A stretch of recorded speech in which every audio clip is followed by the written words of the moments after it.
There is almost too much happening in South Africa right now. We need to talk about Putin's call with Ramaphosa that happened on Monday before Zelensky is arriving in South Africa tomorrow, the Ukrainian president, for a state visit. We need to talk about the fact that some very prominent ANC leaders are calling into question whether or not there was even an assassination attempt on Deputy President of South Africa and the ANC, Paul Mashatile, after the huge story we did yesterday about the claims from Mashatile's people and the investigation from SAPS that 3 weeks ago he allegedly suffered an attack and gunshot fire on his car that hit the windscreen of his armored vehicle. So we need to talk about that.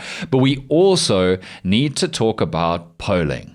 I know your heart is racing. I know you wake up every morning and you think, Dan, you know what I want today?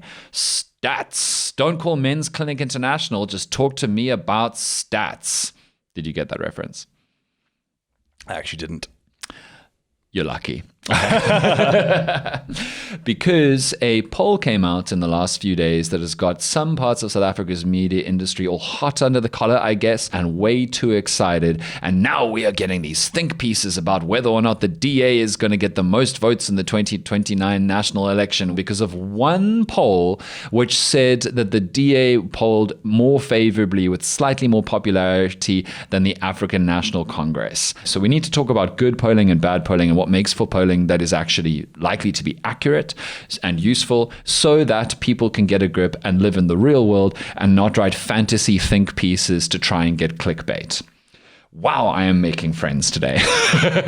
If you watched yesterday's show or listened, you will know that Mashatile's campus claimed that 3 weeks ago his car was fired upon. And now there's pictures going around with these alleged gunshot marks. And we asked the obvious question, why did nobody talk about this 3 weeks ago? Why hasn't the ANC or the presidency released statements about the alleged assassination attempt of their own deputy president? It's all so sus. And then yesterday, the provincial chairperson of the Northern Cape, Zamani Saul, basically, in the words of some Kelo Maseko, refuted allegations that someone tried to assassinate Deputy President Paul Mashatile. And we're actually going to play you what he said, because a lot has been said about it since. Because of the levels of divisions within our ranks. Who can, in his right mind, go out and want to kill a deputy president of the ANC for a 40% party? 40% party. Deputy president were not killed when we were having 70%. And we come to believe those things, that it's because of this. Because of the levels of divisions within our ranks. So, comrades, if we want to attract our supporters who decided not to go and vote for us, we must project to them a strong and united African National Congress. That sounds a lot like, not sure I buy the story of the assassination attempt. Now, I will say that he followed that up by claiming that his words have been taken out of context, that there was deliberate distortion of what he'd said. He said it will be sad and minus if we start killing each other for 2027 leadership transitions for a 40% ANC when we never did that when we had 70% electoral support. Do you buy that? To me, it sounds like he's doubling down on the same point. Yeah. It sounds a little questiony. Yeah. It sounds a little, I'm not sure. And of course, as we have seen in the last couple of years, with increase in political killings in lots of areas of the country, particularly in places in KwaZulu-Natal, in KwaZulu-Natal, and particularly ANC on ANC violence, what we've actually seen is because the ANC has lost so much support, desperate fighting over positions because some members of the ANC believe that this is their last chance. They've got to be in the positions of power now to grab the tenders, to extract rents and loot different state organisms and organizations and budgets because they might lose power soon and there are fewer positions of power going around for people within the African National Congress. So actually, the opposite of what Saul is saying is true, which is that people in the African National Congress are more desperate than ever because they feel like the end times are coming for the ANC. They are more desperate than ever to grab whatever they can now while they still can. So actually what he's making me think is it is more likely now with a 40% ANC that, I mean, we already know political killings are happening all across the country, ANC on ANC. Maybe it would reach all the way to the top. We don't know. But then again, there's limited to no evidence of an assassination attempt. And then a very powerful person called this into question once again. ANC Treasurer General and one of Ramaphosa's people, like close people, Gwen Ramakgopa, said many reports of attempted assassinations were, quote, fake, actually.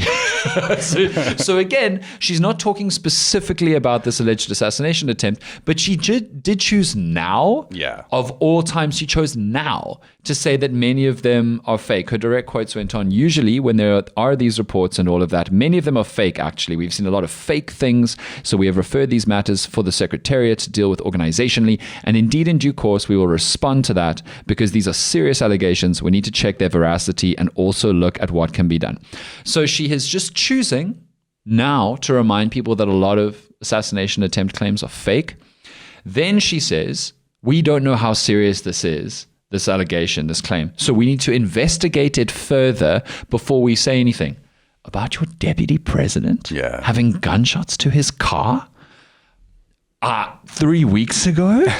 That is... and this leads into the wider chat now about the jockeying position for who's going to succeed Ramaphosa, because there have been lots of reports recently. We've spoken about it on this show. We've spoken about the fact that Mashatile is crisscrossing the country trying to get support from different branches, the fact that he has been speaking on the record to the public more than he has in a very, very, very long time, if ever, that it seems as though, because the leadership conference is only in 2027, but they've got a National General Council this year, and this could be the biggest indication yet that Mashatile is really, it seems as though, jockeying to make sure that he is the leader-elect or the de facto leader in waiting when Ramaphosa eventually has to step down.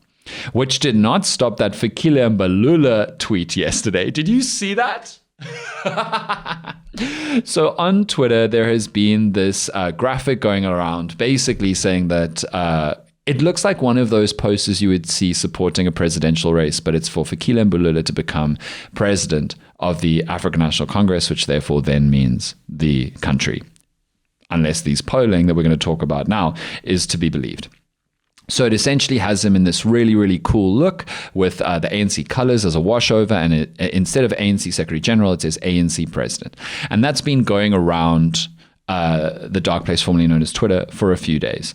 So what does Mbalula do? He posted the picture. He posted the picture, but saying, I just want to make clear that this is not what this moment is about. So he spread it further than it ever was. It was almost like he was soft launching, drawing attention to this post going around more than it ever would have been otherwise, saying, look at me, think about this potential for me. But oh no, I'm actually saying that this is not what is happening right now. This is definitely not what is happening right now. I'm going to read you the exact words. So he reposts this picture. It says, Comrade Fikile Mbalula for ANC President. And then he says, not in my name. I will work as Secretary General within a collective I serve with to enforce discipline and cohesion of the ANC. Anyone who deviates from the discipline of the ANC will be taken to task irrespective of their status. There are tough questions and choices to be made in the transformation of our country. The masses are looking for leadership, not individuals who are preoccupied about their own interests. Cool. Then why did you post the picture? I have never seen this level of political nonsensing, even from Mbalula before. It clearly seems to be a, hey, but think about this.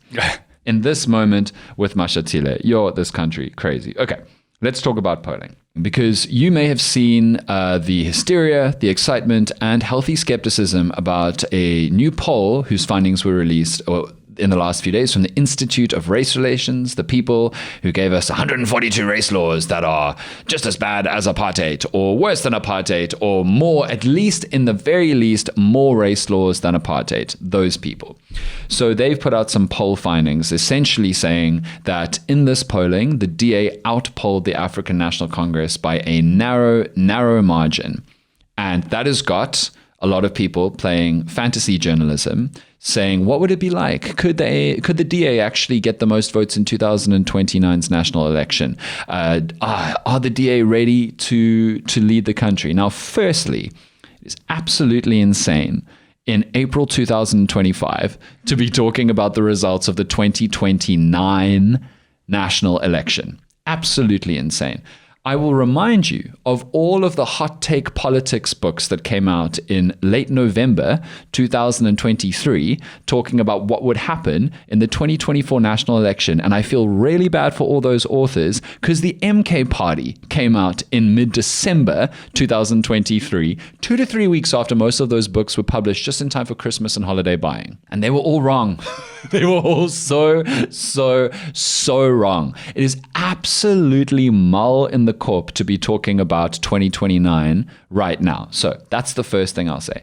Then the next thing you need to know is that 2 other very prominent research institutes released their own polls in the last week or 2. The Social Research Foundation found that if a general election took place in February, the ANC would decline below 35%. The DA would get to about 25% from 21%, and the MK party and the EFF would stay largely the same.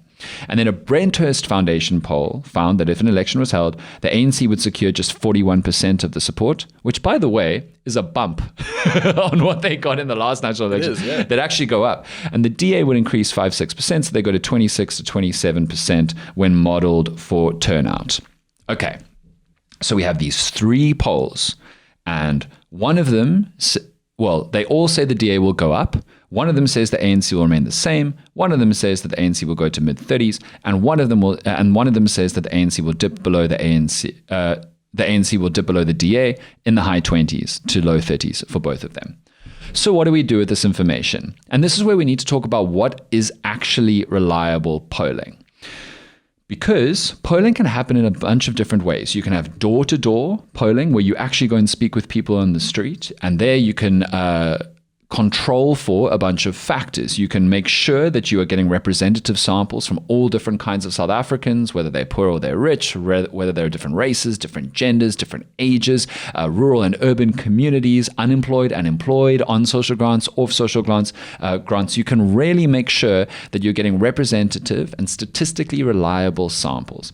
Then but those are very expensive. So then some polling does phone calls. And phone calls can work, but a lot of people don't answer their phone. A lot of people don't pick up their phone. And you're not really 100% sure of the truthfulness of what people are saying over the phone because people don't really trust people who, call centers and the rest will know how hard it is to get anybody to talk to anybody on the phone. And so people might lie, people might not give a serious or a thought out answer, and you may not even be sure of who you are talking to on the phone. And then there is internet polling, which is unbelievably hard to rely upon because how do you verify the users in this poll? There's a degree to which you can do so, but it is limited. And then, of course, there's the fact that with internet polling in a country where many South Africans do not have reliable access to the internet, do not have the data to use the internet a lot, and do not use the internet for all of the same kinds of things, it severely limits who you are talking to. It severely reduces who you are talking to. But that, of course, is the cheapest. So you go from most expensive and most reliable good polling methods to least expensive but least reliable polling methods. So the way that the Mark Data ENCA poll was run, and this was the poll that came out before the 2024 national election, that a bunch of pollsters and hot take opinionistas in the media who, with no statistical training or work, decided that they would laugh at these polling results. The way that they did it was they interviewed over 3,000 people door to door, in person, in the flesh across South Africa. They got a statistical sample that they knew that they could rely on within a margin of error and within reasonable doubt. They made absolutely certain that they were getting representative samples from rural and urban and poor and rich and employed and unemployed and old and young and married and not married and all the rest. They made absolutely sure. And their findings were that the ANC would get around 40 to 42%, the DA would get around 18%, MK would get around 14%, EFF would get around 11%, and then the rest. And they were mocked in the media for saying that MK would debut around 14%. They were mocked. They were mocked for saying the ANC would get around 43 when most people were talking about would they get 50. And lo and behold, they were by far the closest. They nearly got MK spot on. They were the ones who predicted MK would finish above the EFF. They got within 2% of the EFF, they got within 2% of the DA, and they got within 3% of the ANC. So that is an example of doing polling correctly to a standard that is reliable. So what did the Institute of Race Relations do? They surveyed about 800 people using the internet and then computer-assisted telephonic interviews. So probably not enough people for a reliable representative sample, certainly not the most reliable and reputable method of gathering this information. And I've already explained to you how use of the internet and telephonic is not an ideal way to go about their business. But there is also the fact, and this is true of the other two polls also, but this is also the fact that they did it in February. And the IRR's poll happened pretty much in the time period that the ANC was trying to push a wildly unpopular 2% VAT increase down South Africa's throats. So it was about the ideal time to do a poll that would, in that moment, measure a spike in unpopularity of the African National Congress. So, of course, in that specific moment when the DA were framed as the champions who thwarted the VAT increase, and the ANC were framed as the evils who were trying to push down this VAT, or push through this VAT increase, of course, the sample was going to reflect that. But that poll does not at all suggest nor measure staying power of that personal position. The ANC has since gone down to 0.5%. There may be no VAT increase ultimately, or it may be repealed in a few months, depending on how the courts rule and how political parties move. So the spike in unpopularity of the ANC in that moment may not last. Also, since then, the Democratic Alliance has been joined by a raft of other political parties saying that they don't support the VAT increase. So the DA's spike in popularity in that moment may not have staying power either at the point at which other political parties like the EFF are also loudly and aggressively anti the VAT increase. The people in that moment who were thankful to the DA for what they did may simply in the long run go and return to other political parties that are also anti the VAT increase. So that poll cannot be considered as a reliable or useful speculation for where the electorate is right now, cannot be considered a reliable or useful speculation for 2029. And the other two polls paint a broader picture of where the population really, where South Africa's sentiment might actually be at the moment. Could be that the ANC is staying the same and the DA has gone up. It could well be that the DA has gone up, but you can understand a DA spike in popularity in that moment in February when they were the ones who ultimately thwarted the VAT increase. Is that fair? Have I covered everything? I think I've covered everything. Pretty comprehensive, yeah. And yet the media trying to spin this as some kind of enormous revelation. Oh, a new South Africa. And again, I'm not batting for the ANC and I'm not batting against the DA. I'm batting for South Africans knowing how to understand polling and not being misled into fantasyland journalism where we now really think that the DA is going to get more votes than the ANC in 2029. We are 4 years too early to even have a poll that we could rely on for that. It's even too early for local government elections that are coming up in a year's time. And it was a measure of a specific moment when the DA had a big win. Because I'm sure if you'd done polling at the moment that the ANC, got the Bail Act through, or spoke about NHI, or spoke about, what's the third one? Expropriation, you would have seen a spike in popularity for the ANC because those are overwhelmingly popular policies. But it's whether or not it lasts is the point. And frankly, you just need to do door-to-door in this country. You cannot be going through the internet.